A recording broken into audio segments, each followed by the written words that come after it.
बांस का गांव। रनकपुर एक बहुत ही खुशहाल गांव था। यहाँ के लोग बहुत ही सीधे और मेहनती थे। ज्यादातर गांव वाले खेती करते थे। अरे भाई संजीव, कल तेरे खेत पूरे जुते नहीं थे। चल आज जोत देते हैं। हाँ भाई चलो, आज मेरे खेतों का काम खत्म करेंगे और कल तुम्हारे वाले का कर लेंगे। अरे नहीं नहीं, कल मनोज की मदद करेंगे और फिर आखिर में मेरा खेत जोत देंगे। रनकपुर के लोग एक दूसरे की मदद करने में विश्वास रखते थे और शायद यही कारण था कि रनकपुर बहुत ही खुशहाल था। यहाँ की औरतें भी एक दूसरे से मनमुटाव नहीं रखती थी। अरे पूनम, घर पे है क्या? जी दीदी आई।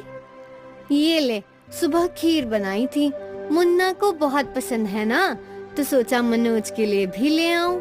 तेरे ब्याह से पहले वो अक्सर मेरे घर खीर खाने आता था।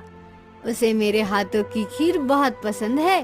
बहुत अच्छा किया दीदी, एक मिनट ठहरिए।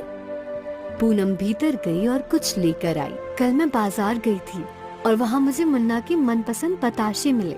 आप उसे ये दे दीजिए। ठीक है। गांव के बुजुर्गों को अपनी परवरिश पर नाज था।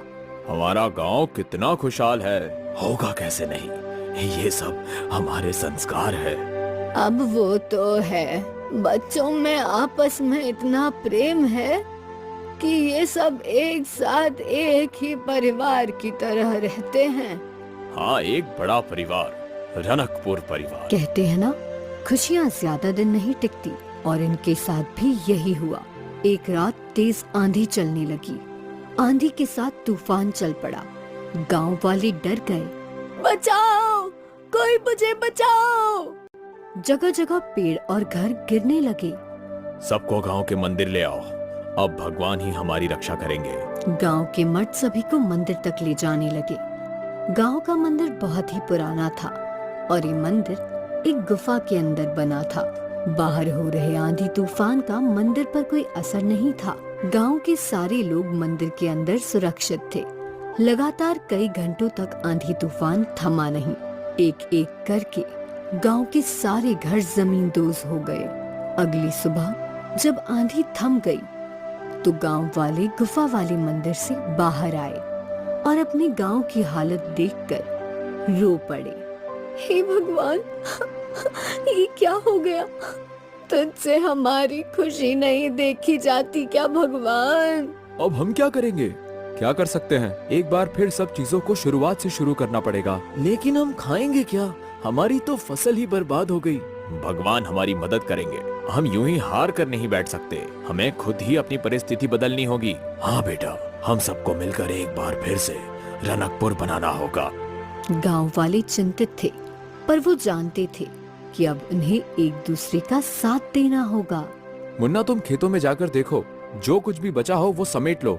मैं और संजीव जंगल जाते हैं, हमें सर पर छत बनाने के लिए लकड़ियाँ लगेगी। हम औरतें भी खाना बनाने की चीजों का इंतजाम करती हैं। हम भी तुम्हारी मदद करेंगे अशोक। ठीक है काका। गांव वाले अलग अलग काम में बट गए।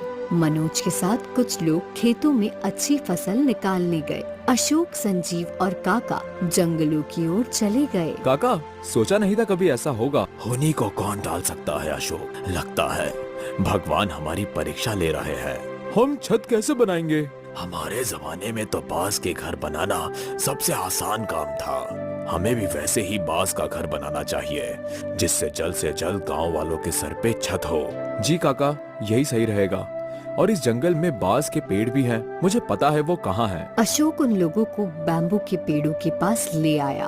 अरे वाह, इतने सारे बैम्बू के पेड़, इससे तो हम पूरा गांव बना सकते हैं। पर इतने सारे पेड़ काट कर गाँव बनाने में हम सबकी खटिया खड़ी हो जाएगी। चिंता मत कर संजीव, हम सब एक दूसरे का साथ देंगे और देखना जल्दी ही गांव बन जाएगा। तीनों ने मिलकर बैम्बू काटने का काम शुरू किया। बैम्बू मोटे मोटे थे, जिन्हें काटने में उन तीनों के पसीने छूट रहे थे। एक बाम्बू काटने में इतनी मेहनत, बाप रे। अभी मैं काटता हूँ, तू थोड़ा आराम कर। ठीक है। वो लोग बारी बारी बैम्बू काट रहे थे। कई घंटे बीत गए, पर अब तक कुछ ही बैम्बू काट पाए थे। थोड़ी देर में अंधेरा होने वाला है। वो आखिरी मोटा वाला बाम्बू काटते हैं और फिर गांव लौट चलते हैं।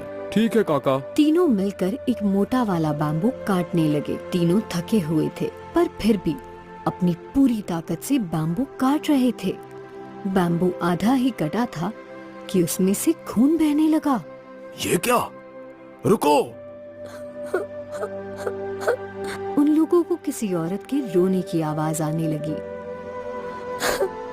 मुझे मत काटो, मुझे दर्द हो रहा है। क्षमा कीजिए, हम किसी को नुकसान नहीं पहुंचाना चाहते थे। तूफान में हमारा गांव बर्बाद हो गया। बस घर बनाने के लिए बांस काटने आए थे। हमें क्षमा कर दीजिए। तभी उनके सामने बांस की देवी आई। बांस की देवी के तेज से जंगल प्रकाशित हो गया। देवी ने सबसे पहले उस बांस के पेड़ को ठीक किया। खून बहना बंद हो गया और रोने की आवाज भी थम गई। क्षमा कर दीजिए देवी, हमें पता नहीं था।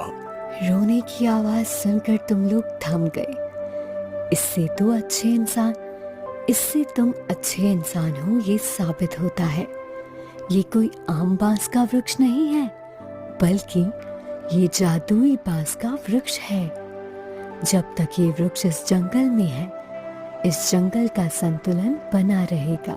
अच्छा हुआ हमने इसे पूरा नहीं काटा, वरना हमसे बहुत बड़ा पाप हो जाता। वैसे तुम इस जंगल में क्यों आए हो? कोई कभी यहाँ बांस काटने तो नहीं आता? हमारी मजबूरी है। कल रात के आंधी तूफान में हमारा गांव तहस नहस हो गया। रहने के लिए सर पर अब छत नहीं है, इसलिए हम बांस की लकड़ियां लेने यहाँ आए थे। मैं तुम्हारी ये समस्या सुलझा सकती हूँ। तुम्हें जितनी बांस की लकड़ियाँ चाहिए, वो हर दिन सुबह तुम्हारे गांव के बाहर तुम्हें मिलेगी। पर तुम्हें मुझे एक वचन देना होगा कि तुम इस जादुई बांस के पेड़ और इस जंगल के रहस्य के बारे में किसी को नहीं बताओगे। हम वचन देते हैं। तीनों ने बांस की देवी को वचन दिया और वहाँ रखी बांस उठाकर अपने गांव लौट आए। अगली सुबह जब वो उठे तो गांव के बाहर ही ढेर सारी बांस की लकड़ियाँ थी। इतनी तो हम भी नहीं काट सकते थे। धन्यवाद बांस की देवी। और फिर गांव वाले मिलकर बांस से घर बांधने लगे। सभी लोग एक दूसरे की सहायता कर रहे थे। ये लो दादी माँ, तुम्हारा घर तैयार है। भगवान तुम लोगों का हमेशा भला करे बेटा। एक एक करके सभी के घर तैयार हो गए। गांव वाले बहुत खुश थे। सोचा नहीं था कि समस्या से इतनी जल्दी उभर पाएंगे हम। ये सब सारे गांव वालों की मेहनत से हुआ है। उस दिन गांव वालों ने उत्सव मनाया और फिर अपने अपने घर में जाकर सो गए। रात को फिर से तेज आंधी बहने लगी और तूफान भी लौट आया। हे भगवान, ये क्या अनर्थ कर रहा है? एक बार फिर हमें बेघर करना चाहते हो क्या? हे भगवान, क्या ये बांस के घर इस आंधी तूफान को झेल पाएंगे? मुखिया जी ने घर से बाहर झांका तो बाहर तो तेज आंधी तूफान थी, पर बांस के घर को कुछ नहीं हो रहा था। ये कैसे संभव है? इन बांस के घर पर तो आंधी तूफान भी विफल हो गए। इसका राज बस 3 लोगों को पता था, अशोक, संजीव और काका। तूफान थमने के बाद गांव वालों ने उन तीनों से पूछा, आखिर माजरा क्या है? इन बांस के घर को कुछ नहीं हुआ। इन बांस के घरों के सामने आंधी तूफान भी फीके हैं, पर इसका राज हम बता नहीं सकते। हमने वचन दिया है। आप लोगों को बस यही बोलेंगे कि जब तक हम इन बांस के घरों में रहेंगे, हम सुरक्षित हैं। ठीक है, अब हमें चिंता करने की कोई जरूरत नहीं। रनकपुर एक बार फिर खुशहाल गांव बन गया था। अब कोई आंधी और तूफान उनके गांव को तहस नहस नहीं कर सकता था, क्योंकि उनका गांव अब कोई आम गांव नहीं, बल्कि जादुई बांस का मजबूत गांव था।